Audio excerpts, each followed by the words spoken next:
and somebody I must mention was Haitley. I thought Haitley had a superb game in the last 3 quarters. He looked a little bit lighter and leaner and a lot faster than normal. I thought he played very, very well, and I'm interested to see if people agree with that comment. Thank you. Somebody did agree. Yeah, and look, if we're down a midfielder at some time, I wouldn't be surprised to see him back in there and having a go, because I thought he was very, very good clearing out the middle in the quarters 5, 6, 7. Now, Macca, let me just make a couple of community announcements. Not that it'll make a hell of a lot of difference.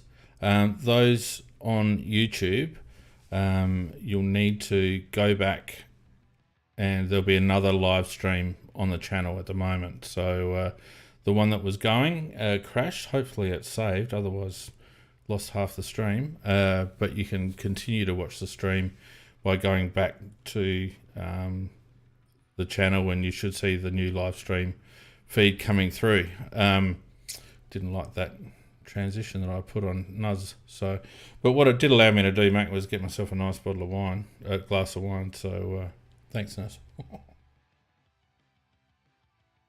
All right. Now, Animal's got his hand up, so let's get Animal on, shall we? Why not? Ready when you are, Animal. I was listening to what you guys were saying. Hey, mate, how you going?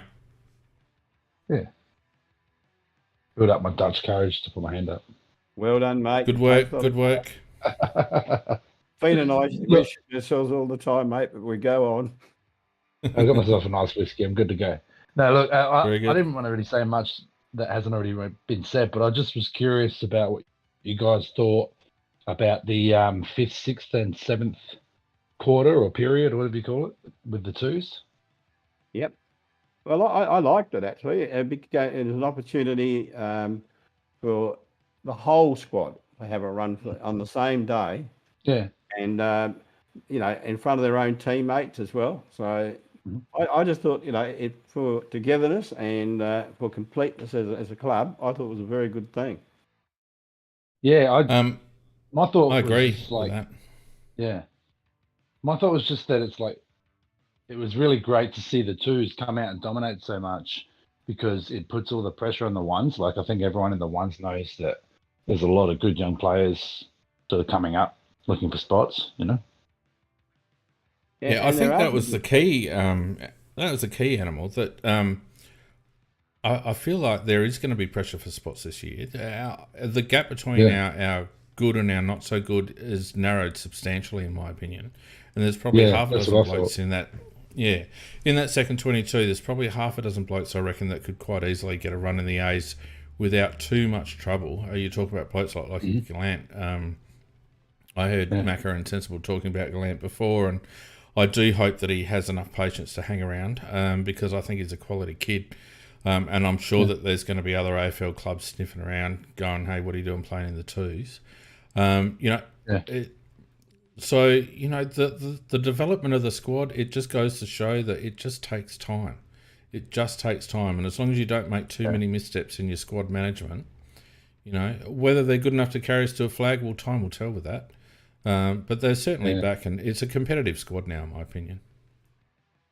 Yeah, I agree. It's like you said, the gap between the two squads is pretty narrow, and I think it's the opposite of a lot of teams. Like teams like Port seem to have a pretty big gap between their first squad and their second squad. Yeah, agreed. The other thing I was going to ask you is, do you have an idea or a thought of who we could target, like a big fish we could go for at the end of this year that's out of contract? Yeah. Obviously, I think we'd have to look for a really good kick-running defender, or maybe another midfielder. But I'm just wondering if you've got any ideas of who we might want to chase. Yeah, there's a couple of goodies. Himmelberg from GWS is a free agent, and we could pick him up for without using any trade capital. That's one player, and he last year GWS switched him to defence, and he was outstanding in defence. I'd love to get hold of Himmelberg. There's Redmond, who's a South Australian boy in Essendon, and he's out of contract at the end of the year, so he'd be one I would be targeting as well. So There's Yeah. two just off the cuff that I can think of. Do you think we go for a free agent in the mid-20s, or look for something a bit younger and give up another draft pick for it? I think we're done with the draft animal. I think we'll take our minimum, like we did this year with Michael Annie. But I think we're at that stage now where, like we did with Isaac Rankin now, we're looking to get some talent in. I still think we need a little bit of cream in the midfield. So, someone with a bit of class running through there wouldn't be a bad thing. They're not easy to get, but I think that's the direction that we'll head. I don't think we'll see, us going to the well at draft time too often. And, we're probably going to start running a bit low on capital soon because, hopefully we're going to be moving up the ladder a little bit. Yeah. Well, we think it's, the talk is that this year's draft's going to be pretty good. So I was wondering, sort of whether we look for the free agent or if we just give up some draft picks, because we seem to have traded in a lot of draft picks for this year. So I don't know. It sort of looks like it could go either way, Yeah, I think it'll depend on how this season pans out a bit, I think. Animal, if some blokes don't come up as we would expect, they might look at trading them off. I think we might do something with our rucks, to be honest with you. As Sensible mentioned earlier, before he killed my stream, we've got Tyler Welsh coming through, who is tracking quite nicely.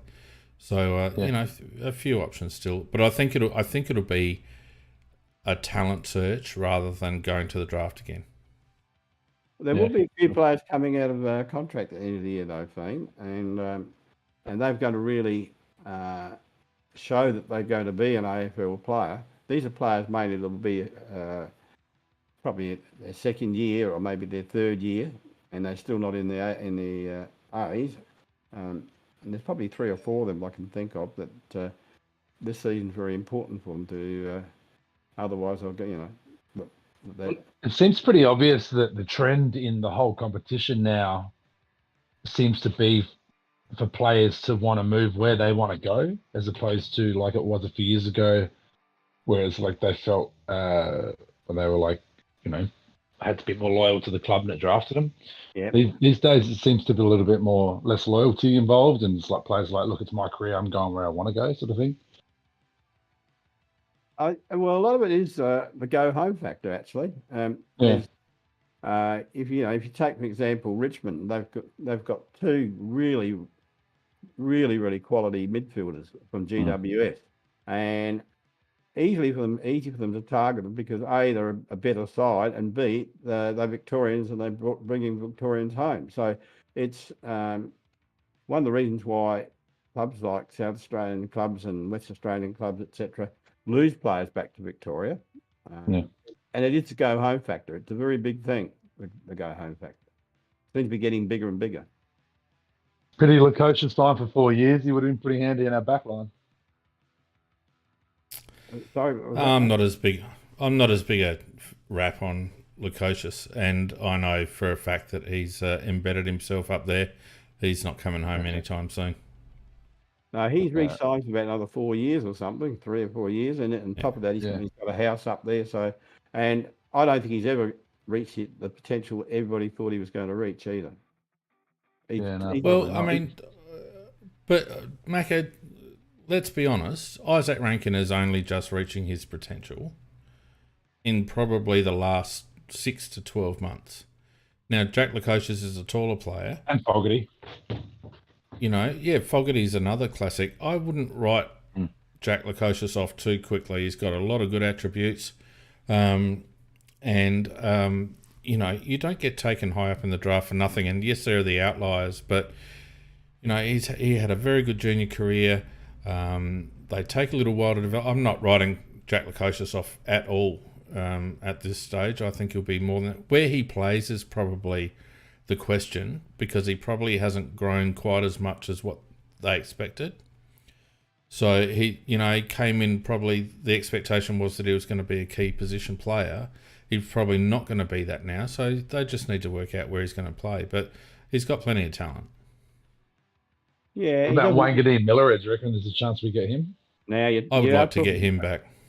That is the other player I was trying to think of before. That's the other one. Yeah. Wanganeen Miller. Now he's out of contract and he hasn't re-signed at this stage. So and I think he's got he's got the natural ability to be anything. That boy. Straight swap for Duday.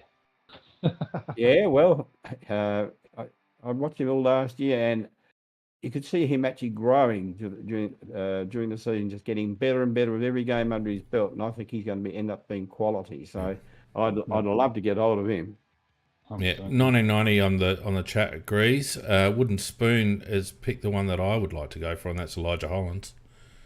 I would like to see Elijah back in South Australia in a Crows Guernsey. Well, he's a South Australian boy though, Feen. He's a Victorian, so it's not a great. Yeah, he wasn't, grew up a Crows supporter, mate.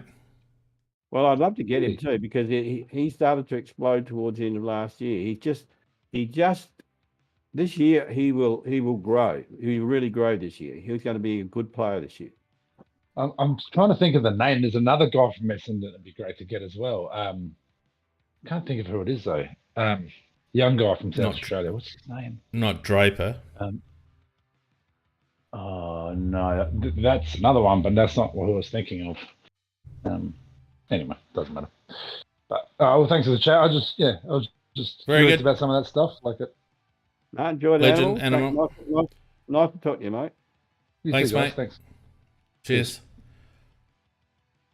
Well, there you go. They've stepped up tonight, Macca. They've stepped up big time, and it's fantastic to have people come on and just, provide a different perspective and, in Nuzz's case, promote his bloody own podcast and then crash mine, which I won't forget. I won't forget that, Sensible. But that's okay. We haven't really touched on the forward line, so let's talk about probably the cream of the squad at the moment, and certainly on Friday night it was the forward line. We're talking, without a text, we're still talking McAdam, Thilthorpe, Fogarty, Isaac Rankin, Josh Rochelle. We had a bit of who was the other player that was running through there? Luke Pedler through there, Elliot Himmelberg. It could be a monster of a forward 50, mate.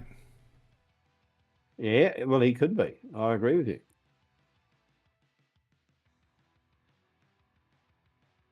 Well, thanks for your insight. Sorry. No, look, I'm big on. You made the statement. I was just agreeing with you, mate. Well, that in itself's hard for me to understand.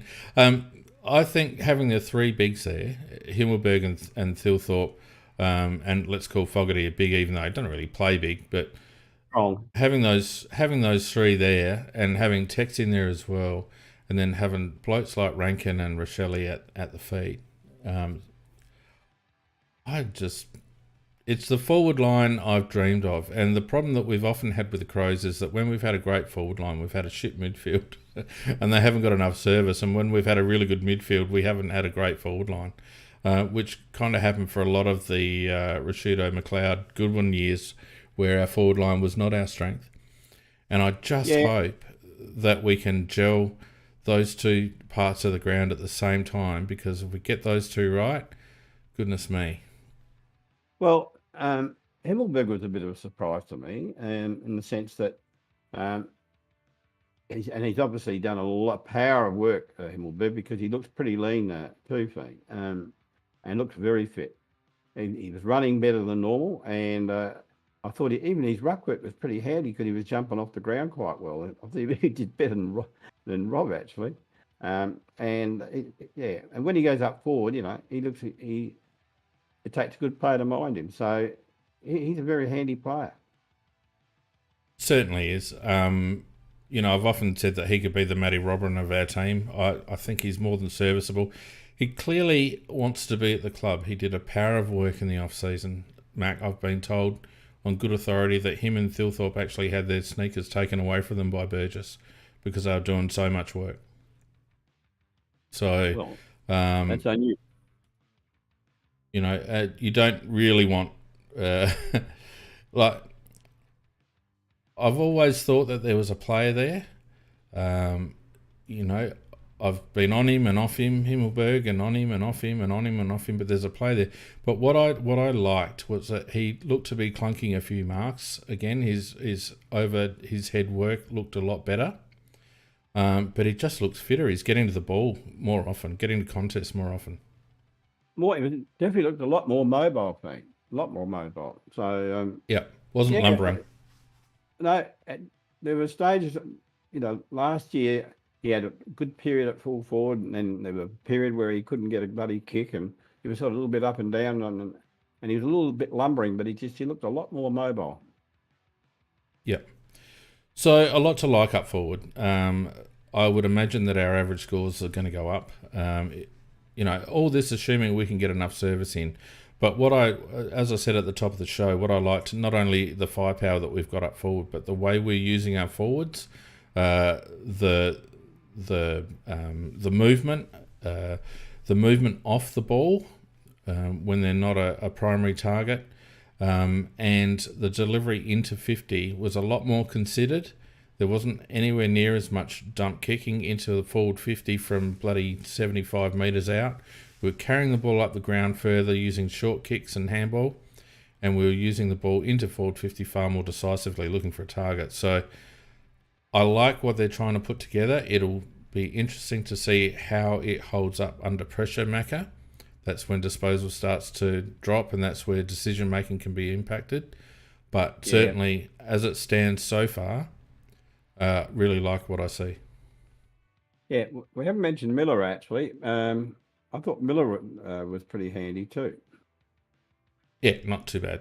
Not too bad. Just a good ordinary game. But I guess, you know, and Wayne's coming back. He's, 2 years down from an ACL. But I've said before, and I'll say it again, this is the year for Wayne Miller. If he does not stamp his place in this 22 this year, then it's going to be difficult for him. And I could see him getting moved on. Yeah, well, I can't disagree with that. You know, he's had a lot of injury, and but he finally is fit, and he's got a lot of talent. We just hope he puts it all together week after week, because if he does, he can give us a lot of rebound off half back. He can, or even pushing up onto a wing, Mac. I agree. But it really is make or break, as Surfside says in the chat. Scoot asked me what I'm drinking. I think it's a nice Coonawarra Shiraz. I think it might be Zima Estate. Not quite sure, but you can't go wrong with a Coonawarra Red. Matt, that's an hour and a half. I reckon we've done it. We've got through another one. We've had gate crashes. We've had saboteurs. We've had streams breaking down. We've had people making more sense than us. We've had it all, and we've survived once again. Oh, we're indestructible, mate. Indestructible. All right. Well, look, thanks to everyone who's joined us on Discord tonight. It's been a great show. We've had a lot of fun. Thanks to everyone who came on the live studio chat. That was good as well. Keep that going. Crotato, thanks very much. You've won your T-shirt, so I'll be in touch with you.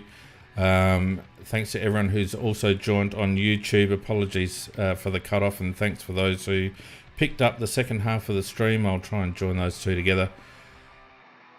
Most of all, thanks everyone for your ongoing support. Don't forget, Crows Chat 24/7 on the Discord server, so get around that, get amongst it. Don't forget to join the tipping comp. Don't forget to join the fantasy footy comp. It's all happening, Matt. It is, and it's about to cease. It's ceasing right now. So thanks, mate. Nice to see you again. We'll see you next week. See everyone next week. Until then, stay safe and fare thee well. Yeah, good night all. Good fun. See ya.